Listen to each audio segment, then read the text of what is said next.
بس آ جاؤ باہر نکلو یہ کرو. جی تو مذہب کا یہ کام نہیں ہے. مذہب کی تعلیمات ہرگز یہ ہمیں پیغام نہیں دیتی. اہل بیت عصمت طہارت صحابہ کرام کی جو تعلیمات ہیں، جو ان کی قربانیاں ہیں، جو انہوں نے انسانی قدروں کے لیے اپنی جانیں دی ہیں، اپنے اپنے گھر بار دیے ہیں، وہ ہمیں ان کے ماننے جی والے اہل بیت اور صحابہ کرام کے ماننے والے یقیناً ایسے نہیں ہو سکتے. انسانی قدروں کے اعتبار سے بھی اگر آپ دیکھیں تو انسانی اقدار ہرگز یعنی ہمیں اس کی اجازت نہیں دیتی کہ ہم کسی کی جو بھی جان ہے اس تک چلے جائیں. لیکن دو باتوں کا بڑا اسلام نے حساس قرار دیا ہے. ایک سفک دماء، ایک خون کا بہانا، اور ایک جی شرم گاہوں کا اور آبروؤں کا اور لوگوں کی عزتوں کا تحفظ. تو یہ جو عزتوں کا اور آبروؤں کا تحفظ ہے اور اس طرح خون کے بہانے تک کی جو بات ہے، اس پر کوئی کمپرومائز اسلام نہیں کرتا، کوئی رعایت نہیں ہے. تو اس واقعے کے ٹھیک اندر جو چیز سامنے آئی ہے وہ توہین تو بعد میں ثابت ہوگی یا ہوئی ہے نہیں ہوئی ہے، لیکن جو آپ نے اس کے ریئیکشن میں توہین کر دی، قرآن بھی جلا دیا اور انجیل کو بھی آپ نے، اور ان کے مقدسات کی، ان کی عبادت خانے کو جو آپ نے جو کچھ کیا، جی بہت تکلیف دہ بات ہے. اور یہ نہ صرف یہ کہ اسلامی تعلیمات کے خلاف ہے، انسانی قدروں کے خلاف ہے. عالمی سطح پر پاکستان کا جو جی چہرہ کبھی ہمیں علماء کرام کی محنتوں سے، سنجیدہ طبقے کی محنتوں سے جو ایک مرتبہ بہتر ہونے جا رہا ہوتا ہے، پھر کچھ لوگ آتے ہیں اور آ کر اس طرح کا ماحول بناتے ہیں. میں سمجھتا ہوں اس پورے قصے کے اندر بہت سارے عناصر ہوں گے جس کی طرف آپ کو، ہمیں، اور خاص طور پہ ذمہ داروں کو، جو اسٹیک ہولڈر ہیں، جو وہاں کے رہنے والے ہیں، یا پورے ملک کی سطح پہ جو پالیسی ساز ادارے ہیں، انہیں غور کرنا ہوگا کہ بعض ٹھیک ہے اوقات ہمارے یہاں استعمال بھی کیا جاتا ہے، اور سادگی اور جہالت کی بنیاد پر، میں زیادہ کہہ رہا ہوں کہ صحیح سادگی نہیں ہے بلکہ جہالت کی بنیاد پر جو استعمال کر لیا جاتا ہے ہمارے جی ہاں کے جی کراؤڈ کو، ایک مجمع لگایا جاتا ہے. اچھا، اس میں مسئلہ کسی بھی مذہب کا نہیں ہے. سنیوں کے ہاں بھی یہ کمزوری ہے، شیعوں کے ہاں بھی کمزوری ہے. مجموعی طور پر ہمارے ہاں پاکستان کے اندر ایک مجمع کو جب کوئی غلط سمت پہ لے جانا چاہتا ہے تو بڑے آرام سے لے جاتا ہے، اور کسی اچھی سمت پہ لے جانا چاہتا ہے تو وہ بھی جی بہت آرام سے لے جاتا ہے. شاید اس میں تھوڑی سی مشکل ہوتی ہو، اچھا لیکن غلط سمت پہ لے جانے میں ہمارے یہاں آسانیاں ہیں بہت زیادہ. اور یہی سیاسی دنیا میں بھی ہے. ہمارے ہاں جو سیاسی جماعتیں ہیں ان کے اندر بھی عدم صحیح برداشت ہے، ان کے ہاں بھی عجلت ہے، ان کے ہاں بھی جلدی ٹھیک رائے ہے قائم کر وجہ لینا ہے فرما رہے ہیں، بغیر ایسا دیکھا سوچے بھی گیا ہے. سمجھے. اس کے جو نقصانات ہیں اس کو بغیر دیکھے ہوئے جی ایک ایسا ماحول بنا لیا جاتا ہے. پھر یہاں آپ اس طرح جی کے ملک کے اندر پھر اس طرح کے قوانین بھی پاس کرنے کی باتیں اگر ہو رہی ہوں کہ جی توہین اور تحقیق اور جی تفسیر اور تجزیہ، ان ساری چیزوں کو ایک ساتھ بغیر کسی تشریح کے پھر اس کو قانونی شکل دینے کی بھی کوشش کی جا رہی ہو کہ اگر کوئی توہین کرے تو معلومات جی اس کے گھر کو آگ لگا دو، اس کا سارا ماحول جو ہے نا، اس کے ساری برادری کو گھر سے بے گھر کر دو. تو اللہ ہمارے اکبر. یہاں تو عجیب و غریب رستے اپنائے جا رہے ہیں، اپنائے گئے ہیں، اور اس وقت بھی جو صورتحال ہے وہ انتہائی ناگفتہ ہے. میں آپ کے توسط سے بس اتنا کہوں گا کہ سمجھداری سے کام لیں. خاص طور پر جو ذمہ دار طبقہ ہے، جو معاشرہ سنبھالنے اور چلانے والا طبقہ ہے، اسے چاہیے کہ بہت ہی جی سمجھداری سے کام لے. ان لوگوں کو، عوام کو، چاہے وہ بالکل کسی بھی ٹھیک ہے دین، دھرم، مذہب کے عوام ہو، اس کے اندر تحمل مزاجی، حوصلہ مندی، صبر، برداشت، وجہ اور فرمایا. علامہ جو صاحب جس کا آپ کی کام. بات کامل ہے. اور جی جی میں یہ چاہتا ہوں کہ ظاہر ہے مفتی منیب الرحمان صاحب بھی ہمارے ساتھ لائن پہ ہیں، مفتی فضل سبحان صاحب بھی ہیں، میں رائے لے رہا ہوں اور ظاہر ہے یہ جمہور کی رائے کاؤنٹ ہوگی، مگر حضور سید دو عالم، جان دو عالم حضرت محمد مصطفیٰ صلی اللہ علیہ وآلہ وسلم، آپ جب بذات خود موجود ہیں مدینہ منورہ میں، آپ نے کیا رویہ برتا ہے مسیحی برادری کے ساتھ اور مسجد نبوی میں ان کا آنا؟ اور پھر یہ میں ذرا جاننا چاہتا ہوں کہ اصل ریاست مدینہ کے معنی کیا؟ اگر بہت اچھا ہوگا، ایک تبرک ہوگا اگر آپ کوئی ایسا علمی واقعہ مجھے بتائیں کہ مسیحی برادری کے ساتھ یا عیسائیوں کے ساتھ حضور والا کا کیا رویہ رہا ہے.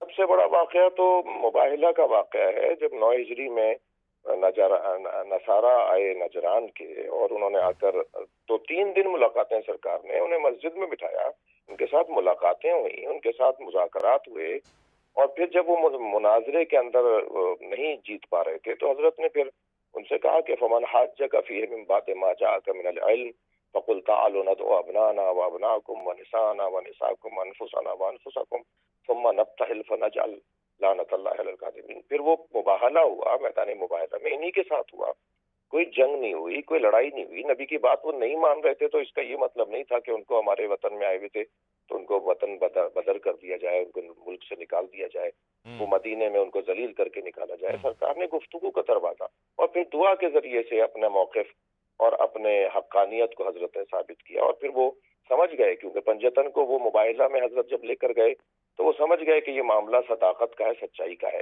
اور یہ اپنے موقف میں سچے ہیں، کیونکہ اپنی اولاد کو لے آئے سامنے میدان میں، اپنی اولاد کو لے کر آ گئے۔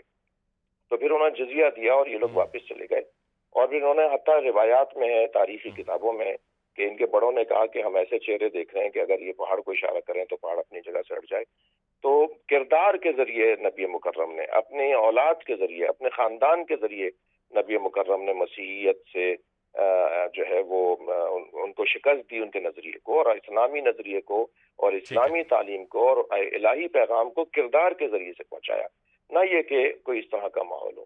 تو یہ تو ایک، اور پھر اس کے بعد کربلا کے واقعے کے بعد آپ دیکھیے کہ مسیحیوں نے اور جو مسلمانوں نے جو اہل بیت کے ساتھ رویے تھے وہ بہت واضح۔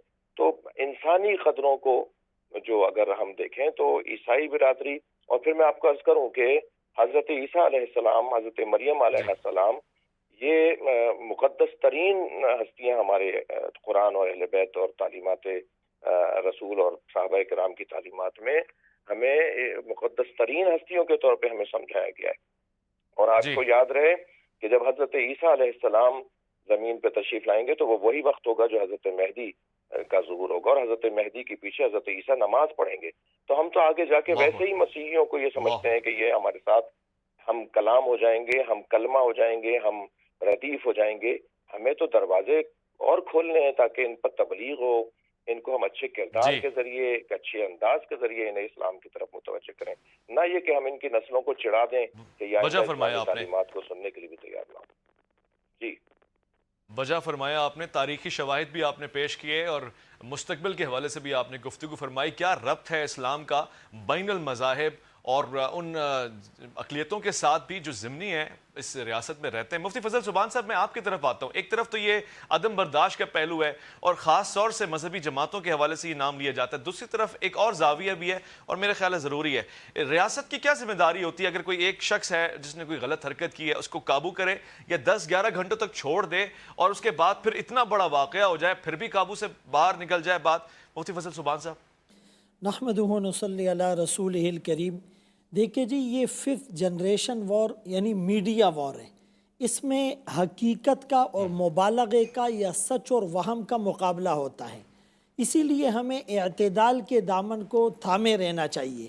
سب سے جو پہلا بین الاقوامی معاہدہ ہوا وہ 622 عیسوی میں میثاق مدینہ کے نام سے مشہور ہے۔ ایک بین الاقوامی معاہدہ ہے، یہودیوں کے ساتھ معاہدہ کیا جا رہا ہے کہ آپ کو اپنی مذہبی آزادی حاصل ہوگی، سماجی آزادی حاصل ہوگی، اور کسی کے اوپر ظلم ہوگا تو اس کا دفاع کیا جائے گا، اور ایون کہ حکم رسول اللہ صلی اللہ علیہ وسلم کو بنایا جائے گا۔ اس پر یہودیوں نے بھی اتفاق کیا تھا۔ قرآن کریم میں 28ویں پارے میں سورہ ممتحنہ میں کیا ہے کہ اللہ تمہیں اس بات سے نہیں روکتا کہ جو لوگ تم سے لڑتے نہیں، تمہیں تمہارے گھر سے نہیں نکالتے، ان تبروہم وتقسطوا الیہم، ان کے ساتھ اچھا سلوک کرو، ان کے ساتھ انصاف کا معاملہ کرو۔ رسول اللہ صلی اللہ علیہ وسلم نے فرمایا جس نے کسی معاہد کو، ذمی کو، جس کو ہم پناہ دے چکے ہیں، قتل کیا، وہ جنت کی خوشبو نہیں سونگھ سکتا، حالانکہ وہ 40 سال کے ڈسٹینس سے آئے گی۔ دوسرے موقع پر اللہ کے رسول صلی اللہ علیہ وسلم نے فرمایا جس نے معاہد پر، ذمی پر ظلم کیا، اس کے حق میں کمی کی، طاقت سے زیادہ اس پر بوجھ ڈالا، انا حجیجہ، میں اس ذمی کی طرف سے مقدمہ لڑوں گا۔ یہ رسول اللہ صلی اللہ علیہ وسلم کی واضح تعلیمات تھی۔ اسی لیے حضرت ابوبکر صدیق رضی اللہ عنہ نے خط میں لکھا تھا کہ اگر کوئی معاہد اور ذمی جو جزیہ دیتا ہے اس پر آفت سماوی آ گئی، وہ بیمار ہو گیا، وہ غریب ہو گیا، اس سے جزیہ اور ٹیکس نہ لو۔ اسی طرح حضرت عمر رضی اللہ عنہ نے کہا تھا طاقت سے زیادہ اس پر بوجھ نہ ڈالو اور ذمی کے دفاع میں جنگ لڑی جائے۔ حضرت علی رضی اللہ عنہ کا فرمان تھا کہ اس ذمی سے اس کا گدھا یا گائیں یا کپڑے نہ بیچے جائے کہ اس کو جزیہ دینے پر مجبور کر دیا جائے۔ اسلام کی تعلیمات یہ ہیں کہ ان کی عبادت گاہیں محفوظ ہوگی، دماؤہم کا دمائنا، ان کا خون ہمارے خون کی طرح، اموالہم کا اموالنا، ان کا مال ہمارے مال کی طرح محفوظ ہوگا۔ لا اکراہ فی الدین، دین میں کوئی جبر نہیں ہے۔ جہاں تک علماء کو اس بات کا یا دینی طبقے کو مورد الزام ٹھہرایا جاتا ہے تو علماء اس بات پر ایک پیج پر ہیں، فتاوے موجود ہیں کہ کسی بھی معاہد اور ذمی کے ساتھ اس طرح کا رویہ نہ رکھا جائے۔ اب یہ جو قرآن کریم کی توہین ہوئی ہے تو پہلی بات تو تفتیش کی جائے کہ توہین ہوئی تو کس نے کی اور اس کو وائرل کس نے کیا، اور اس تفتیش میں کوئی سیاسی یا کوئی دوسرا مذہبی دباؤ برداشت نہ کیا جائے۔ ٹرانسپیرنسی کے ساتھ آپ جب مجرم تک پہنچیں گے تو اس کو پاکستانی آئین کے مطابق 295 اور 295 BC اور 298 یہ سارے قوانین موجود ہیں، آپ اس کو سزا دے دیں اور قانون کو ہاتھ میں نہ لیا جائے، عدلیہ اس کی سزا دے۔ لیکن مجھے یہ بتائیں اس سے پہلے جن لوگوں نے توہین کی اور جن پر ثابت بھی ہوئی، کیا ان کو سزائیں دی گئی؟ انہیں اس ملک سے باہر نہیں نکالا گیا؟ یہ تو ہم ہمیشہ سنتے ہیں کہ توہین جنہوں نے کی ان پہ سزائیں ثابت بھی ہو گئی، مگر کیا اس کا یہ مقصد ہے کہ ہم اب چرچ جلا دیں، عبادت گاہیں جلا دیں؟ یعنی اس کا ریئیکشن کیا واقعی آپ ایکسپیکٹ کر رہے ہیں کہ مستقبل میں بھی ایسے ہی ہوگا اگر یہ چیزیں ایسے چلیں؟ میں فیوچر میں تھوڑا سا گھبرا رہا ہوں۔ ایک مختصر سے وقفہ لے رہا ہوں، میں لوٹ کے آپ ہی کی طرف آ رہا ہوں۔ الف لام میم میں خواتین و حضرات اذان امن ایک مختصر سے وقفہ ہے، ہم نے لوٹ کر اس حساس موضوع کی طرف آنا ہے۔ آج یہ قرارداد پاس کر لینی ہے کہ یہ واقعہ اب دوبارہ کبھی تاریخ میں نہیں ہوگا اور کبھی مستقبل میں نہیں ہوگا، پاکستان میں کم سے کم ایسی کوئی خبر نہیں آئے گی۔ الف لام میم میں آپ کا انتظار ہے۔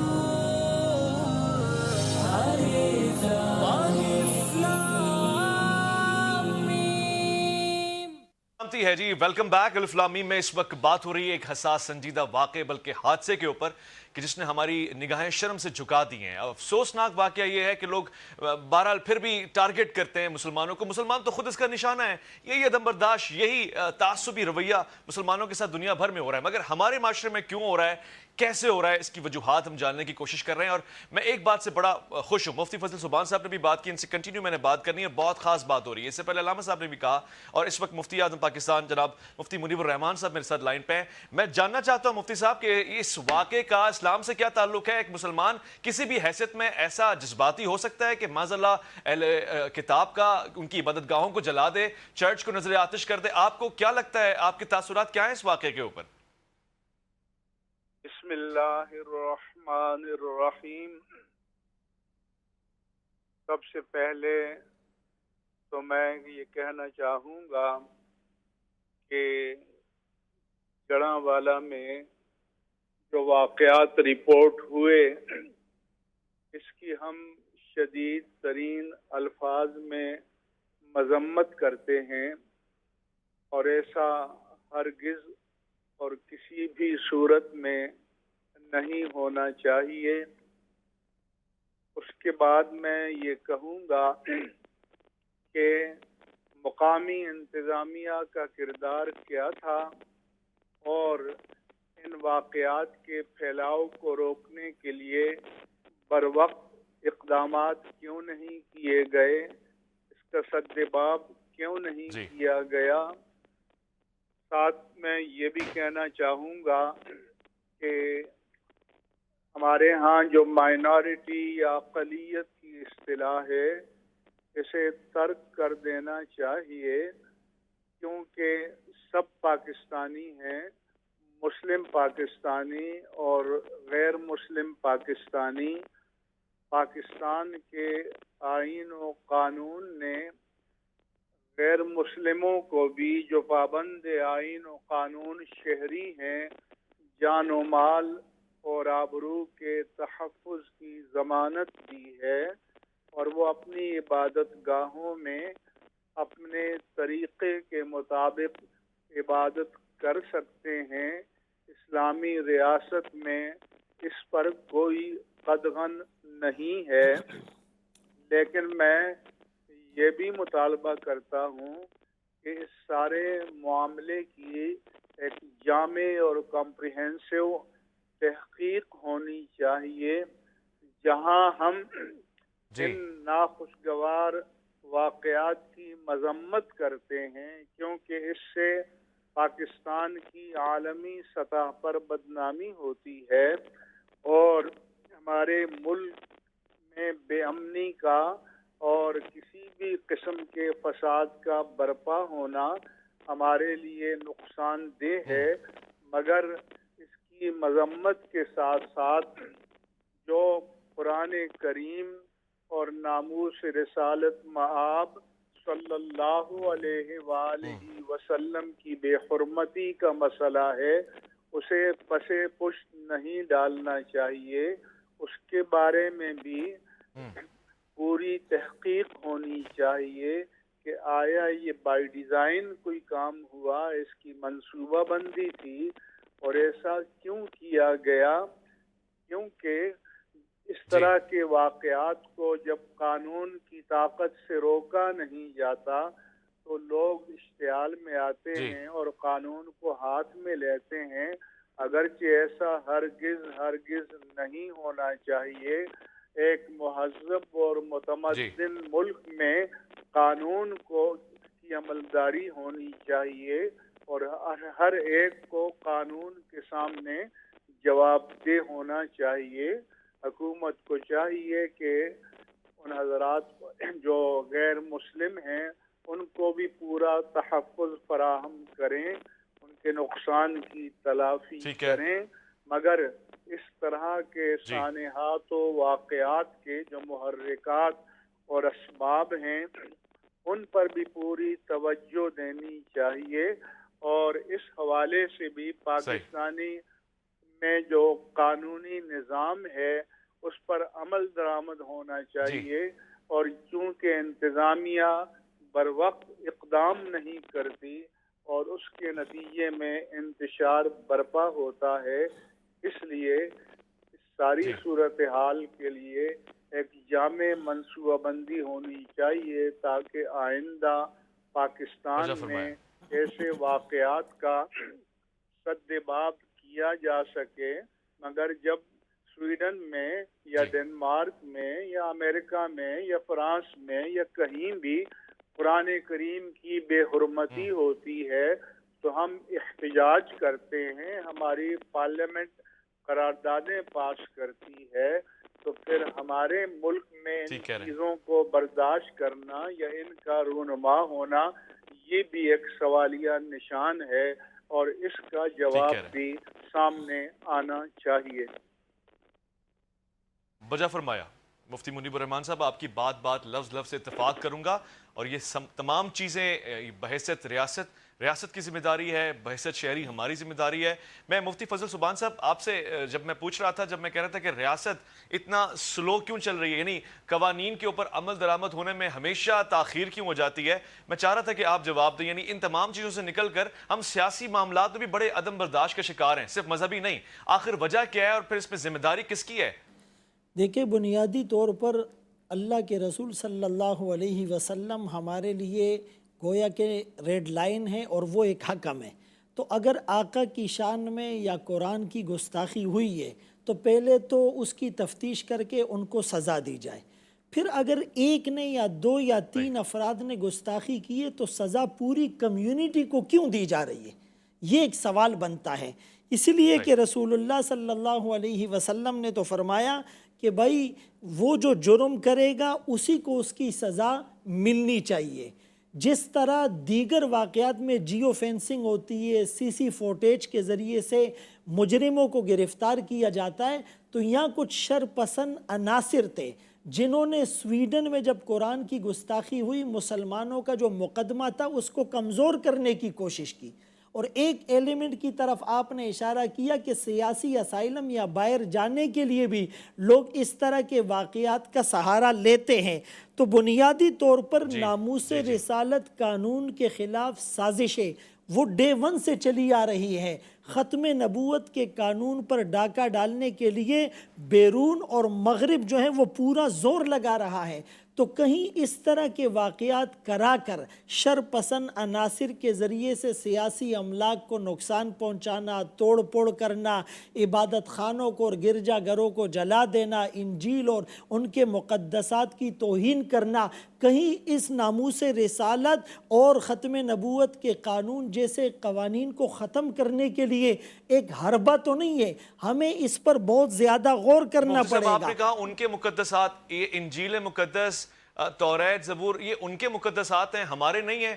ہم پہ ان کی عظمت اور ان کی حفاظت یا کسی بھی طور سے ان کی عزت لازم نہیں ہے کیا؟ حضور پاک سے صحیح حدیثوں میں یہ روایت نہیں ہے کہ جب حضور تشریف لے گئے مسیحیوں کے درمیان، انہوں نے جو ان کو چادر یا جو گدی ہوتی ہے وہ پیش کی، تو آپ نے وہ توریت کے استقبال میں وہ گدی سامنے بچھا دی اور کہا میں اس پہ ایمان رکھتا ہوں؟ کیا ہمارے لیے وہ مقدسات نہیں ہیں؟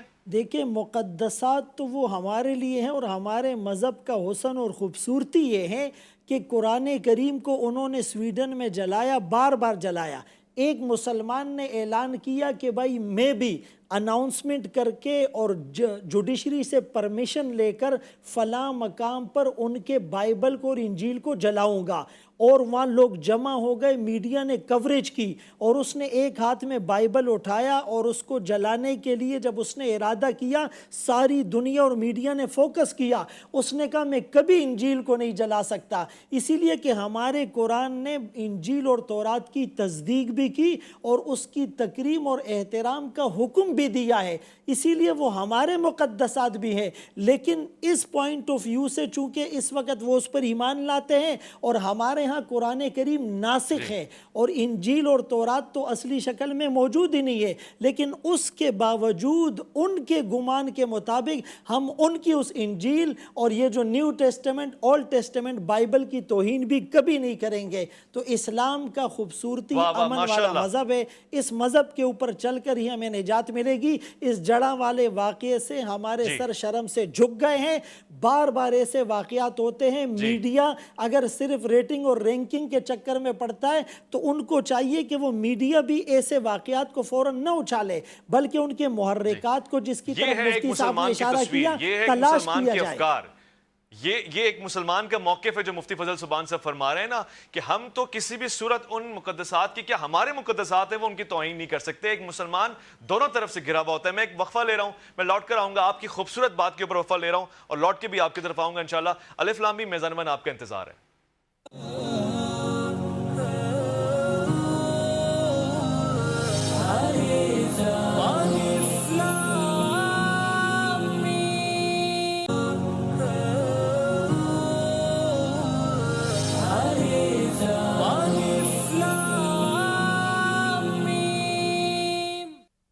جی خوش آمدید جی۔ الف لام میم پاکستان میں بڑا آسان ہے، ذرا سا آپ کوئی کیس کر دیں، اگر آپ نے بیرونی قوتوں کی طرفداری کے لیے کیا ہے، آپ کو پتہ ہے نا وہ آپ کو لے جائیں گی اٹھا کے، دل سے لگائیں گی، اور وہاں پہ تو آپ کو نیشنلٹی بھی ملے گی، سہولیات بھی ملیں گی، اور آپ ہیرو بھی بن جائیں گے۔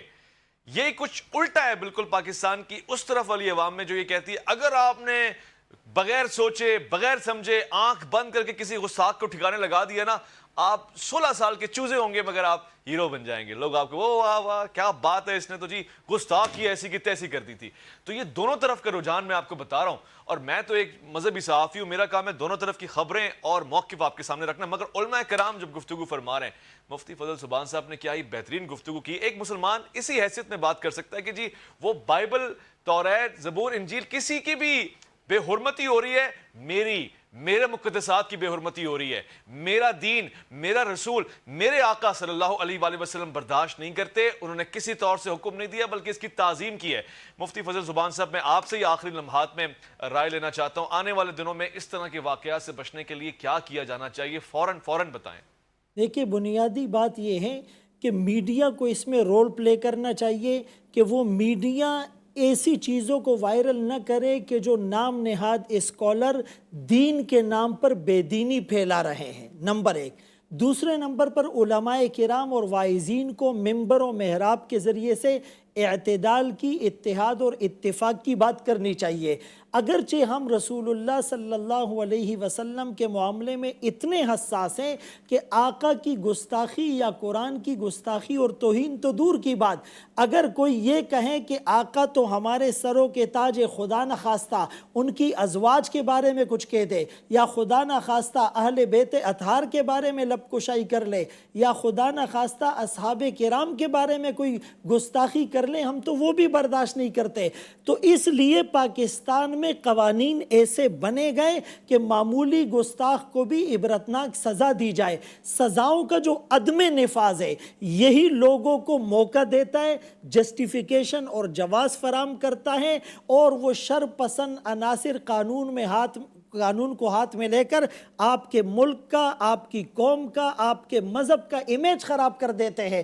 اسی لیے جب تک میڈیا اور علماء مل کر اس بارے میں کوئی باقاعدہ پالیسی اور حکمت عملی نہیں بناتے، اور عدلیہ اور قوانین کے امپلیمنٹیشن اور عمل درآمد کی یقینی صورتیں نہیں نکلتی، اچھا سزا گستاخ کو بھی دی جائے، اور جنہوں نے غلط الزام کسی پر لگایا، مذہبی قانون کا غلط استعمال کیا، ان کو بھی سزا دی جائے۔ وہ فساد فی الارض کے مرتکب ہو رہے ہیں، اور فساد کی سزا کیا ہے؟ انما جزاء الذین یحاربون اللہ ورسولہ ویسعون فی الارض فسادا، کہ جو اللہ رسول سے جنگ اور محاربت کرتے ہیں، زمین میں فساد پھیلاتے ہیں، ان کو قتل کر دیا جائے، ہاتھ پاؤں کاٹ دیے جائے، جلا وطن کر دیا جائے۔ رسول اللہ صلی اللہ علیہ وسلم نے تو ذمیوں کے اتنے حقوق بتائے تھے کہ حضرت عمر رضی اللہ عنہ نے جب ایک بوڑھے کو بھیک مانگتے ہوئے دیکھا اور وہ ذمی تھا تو اس سے پوچھا کیوں؟ وہ کہنے لگا شکم پروری ہے، ادائے جزیہ ہے، اور میں بوڑھا ہو چکا ہوں، سیگونا مصائب کا شکار ہوں۔ آپ نے فرمایا آج کے بعد اس سے جزیہ نہ لیا جائے۔ تو ہم ان کی جان اور مال کا تحفظ بھی کریں، لیکن خدا نخواستہ گستاخی ہونے کی صورت میں اس کو قوانین کے دائرے میں لایا جائے۔ جزاک اللہ، بے انتہا شکریہ مفتی فضل سبحان صاحب آپ کا، علامہ سید شہنشاہ حسین نقوی آپ کا، مفتی منیب الرحمان صاحب آپ کا۔ پروردگار آپ علماء کرام کا سایہ سلامت رکھے۔ میں آج کے اس پروگرام کا نتیجہ لے کے اور دے کے جا رہا ہوں کہ یہ جو واقعہ جڑاں میں ہوا ہے، روح کو تھر تھری اور ضمیر کو ہلا دینے والا، جھنجھوڑ دینے والا واقعہ ہے۔ ایسا واقعہ ایک مسلمان نہیں سوچ سکتا، اور جو کوئی بھی اس میں شامل ہے، چاہے کسی بھی کردار میں، چاہے وہ پولیس آفیسر ہے جس نے تاخیر کی ہے، چاہے وہ وہاں مسجد والا ہے جس نے کوئی ریسرچ نہیں کی اور لوگوں کو اکسایا ہے، یا وہ واٹس ایپ گروپ ہیں جو لوگوں کہتے ہیں نکل آؤ کام ہو گیا ہے، ان تمام لوگوں سے میں کہتا ہوں ذرا دین کو دیکھیں، پڑھیں، تحمل کے ساتھ فیصلہ کریں۔ قانون ہے، قانون کو ہاتھ پہ نہ لیں۔ یہ ملک اور یہ پاکستان لا الہ کے نام پہ بنا ہے، اس کے اوپر بدنامی کا داغ نہ لگائیں، اور ہم اقلیتوں کو اپنے پرچم میں بھی شامل رکھتے ہیں، اپنے دل کی دھڑکن میں بھی شامل رکھتے ہیں۔ ہم پورے ہی نہیں ہوتے، ہم ادھورے رہتے ہیں جب تک یہ مسیحی، یہ غیر مسلم ہمارے ساتھ نہیں مل جاتے۔ پاکستان زندہ باد، لا الہ الا اللہ کا نعرہ ہمیشہ بلند رہے گا۔ حضرت علامہ اقبال نے کہا نا کہ ناحق کے لیے اٹھے تو شمشیر بھی فتنہ، اور شمشیر ہی کیا، نعرہ تکبیر بھی فتنہ۔ تو ایسے فتنوں سے خدا بچائے۔ اپنا خیال رکھیں گے، آپ اپنے سے بڑھ کے خیال رکھیں گے ملک پاکستان کا۔ ویس ربانی کو دیجیے گا اجازت۔